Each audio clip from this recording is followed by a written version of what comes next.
Olá, sou Paulo Eduardo e nós estamos chegando para mais um estudo aqui no canal Minuto Missionário. Seja bem-vindo. Prazer te encontrar mais uma vez aqui. É bom saber que você acessa esse canal todos os dias, não é? Como eu sempre digo, é pensando em você que nós chegamos aqui, preparando esses estudos sem muita coisa, né? A gente não tem muita coisa para atrair, né? A gente simplesmente pega a Bíblia e senta para conversar com você, como se a gente estivesse sentado lado a lado estudando a Bíblia, né? Eu costumo dizer que nosso canal não tem muito enfeite, não tem muita coisa para atrair as pessoas. Então chega aqui quem de fato quer aprender da palavra de Deus, quer estudar a Bíblia. E é por isso que eu sempre agradeço você que acessa esse canal, porque nós estamos aqui reunidos na simplicidade da palavra de Deus para estudarmos a Bíblia. E eu quero agora convidar você a me acompanhar em mais um estudo. Vamos juntos. Nós estamos em 1 Coríntios hoje, vamos começar capítulo 8, primeiro versículo. Vamos ler o versículo 1 e 2 para a introdução dos nossos assuntos. Paulo diz assim, no que se refere às coisas sacrificadas a ídolos: reconhecemos que todos somos senhores do saber. O saber ensoberbece, mas o amor edifica. Se alguém julga saber alguma coisa, com efeito não aprendeu ainda como convém saber. Interessante, Paulo aqui a partir do capítulo 8, na verdade no capítulo 8, Paulo vai tratar sobre a liberdade cristã, sobre o que deve e o que não deve fazer o cristão. Paulo está respondendo perguntas daqueles irmãos, nós já falamos isso aqui anteriormente, essa carta é uma carta praticamente resposta, Paulo respondendo algumas perguntas que foram feitas a ele. Todos nós temos com bastante clareza na nossa mente as coisas certas na vida cristã, que nós podemos, o que nós devemos fazer, e são coisas claras, inequívocas, nós sabemos, não é? Tem coisa que a gente sabe que nós devemos fazer. Por exemplo, em qualquer tempo, em qualquer época e lugar, amar o próximo é a coisa certa, não é? Mas também existem coisas essencialmente erradas que nós sabemos que é errada, como cometer adultério, assassinato, odiar as pessoas.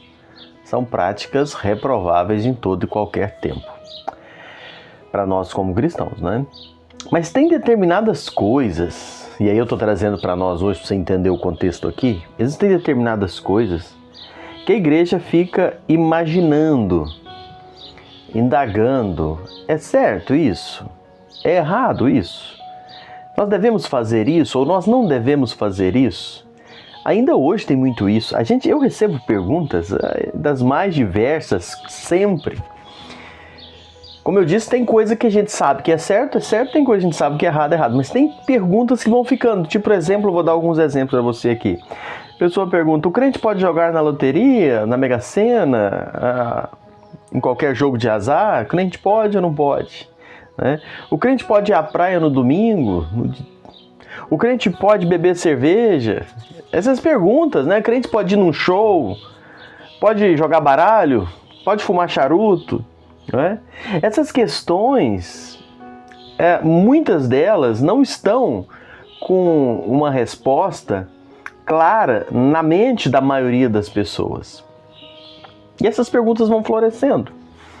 E por que eu estou trazendo isso aqui? Isso aqui eu estou trazendo para você entender que na igreja de Corinto, o problema não era esse, não era ir à praia no domingo, não era se pode jogar, se pode beber cerveja, e não era esse o problema. O problema na igreja de Corinto, a pergunta que a igreja questionava, enfrentava, que eram outros problemas, e a pergunta principal que Paulo vai tratar aqui é se os crentes podiam comer carnes sacrificadas a ídolos. Eles estavam nessa, pode, não pode, a carne foi sacrificada a ídolo. A gente sabe que esse não é o problema hoje, né? Hoje comer carne não é problema, comer carne não vai morder a sua consciência. Hoje comer carne vai morder seu bolso, né? Pelo preço que está a carne, mas não é problema hoje para nós isso, para eles era um grande problema, afligia a igreja de Corinto.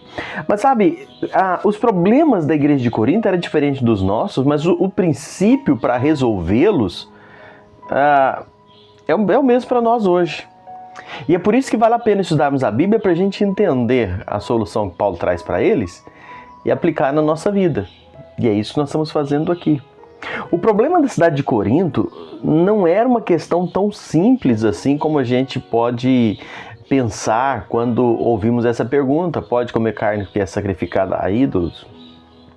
Aquela cidade de Corinto, ela era infestada de ídolos. A religião oficial era a idolatria. Eu não sei se você lembra, Atos 17, 16, quando Paulo chegou em Atenas, uma cidade próxima de Corinto, a Bíblia diz que o seu espírito ficou revoltado por causa da idolatria reinante naquela cidade. Existiam centenas, milhares de ídolos naquela cidade. Corinto era uma floresta de ídolos, uma selva de imagens dos deuses do panteão greco-romano. Era o que tinha ali na cidade de Corinto. Para cada casa, pórtico, departamento público, havia uma divindade, havia um altar. Havia o templo da Afrodite no alto da cidade. E a idolatria era terrível. E agora nós encontramos aqui na cidade de Corinto uma igreja que era egressa da idolatria. Eles foram tirados desse meio e agora são igreja de Cristo. Eles foram adoradores de ídolos. E então surge na mente deles uma dúvida: nós podemos comer carne que os pagãos ofereceram a ídolos? Nós podemos comer a carne que aqueles homens pagãos ofereceram aos seus deuses? É pecado fazer isso? A pergunta era muito clara. Carne sacrificada aos ídolos é a mesma coisa de adorar a um ídolo? E Paulo responde, trazendo luz nesse assunto, falando sobre a liberdade cristã. Paulo vai dizer para nós aqui, vamos estudar com mais detalhes, mas Paulo está trazendo que comer carne era um assunto amoral. Não era virtuoso e nem pecaminoso. E ele esclarece lá no versículo 8, nós vamos chegar lá depois, ele diz: não é a comida que nos recomendará a Deus, pois nada perderemos se não comermos, e nada ganharemos se comermos. Paulo está dizendo: olha, você não vai se tornar mais espiritual, menos espiritual, por comer carne ou deixar de comer carne. Paulo está dizendo que o ato de comer carne não era moral, como amar o próximo, não é?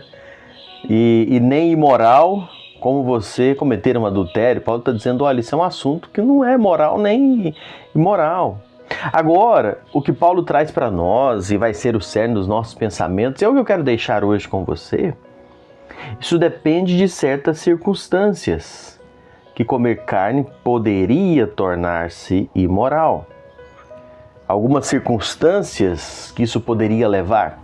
E isso se aplica muito a nós hoje nas nossas tomadas de decisões. E Paulo vai falando isso, e eu posso adiantar para você, existem questões que a Bíblia não traz resposta sim e não.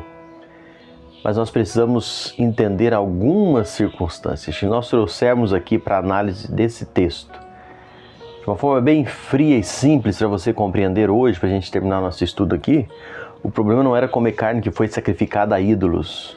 O problema é você sentar com esses homens num processo de adoração aos seus ídolos, a carne oferecida ao Deus e depois passa na sua mão e você está naquela roda no momento de adoração daquele Deus. Aí você está errando. Mas Paulo está falando, você não vai todo lugar que você for comer uma carne, você vai perguntar se a carne foi oferecida a um ídolo ou não. O problema está no ambiente, está nas circunstâncias, e isso demanda toda a nossa vida. Nós precisamos estar atentos a assuntos que não são nem moral nem amoral, mas nós precisamos estar atentos às circunstâncias. Tem coisas que em determinadas circunstâncias não tem nada de errado, mas em outras a mesma coisa, determinada circunstância, é errado, vai gerar um escândalo. E é por isso que nós precisamos de sabedoria e discernimento. Então, tem coisas que a resposta não é sim ou não. E é o que Paulo diz aqui. Existem momentos, existem circunstâncias, existem locais que podem ser escândalo para o nome do nosso Senhor, escândalo para o testemunho cristão. Então, aquilo se torna pecado. Mas que em outro momento, em outro lugar, aquilo não tem nenhum problema. E é essas coisas que nós precisamos ter em mente. É o nosso comportamento diante de certas coisas que estão claramente implícitas na orientação da palavra. A gente vai estudar isso mais tempo, mas fique atento já a essa informação iniciando os nossos estudos. Existem circunstâncias e circunstâncias, e nós precisamos estar atentos e buscando o direcionamento do Senhor, para que através da nossa vida não venha escândalo, nós não venhamos escandalizar outras pessoas que talvez estejam próximas a nós. Espero que você tenha entendido, se não, continua conosco. Nos próximos dias a gente vai continuar tratando esse assunto. Deus te abençoe. Até o próximo encontro.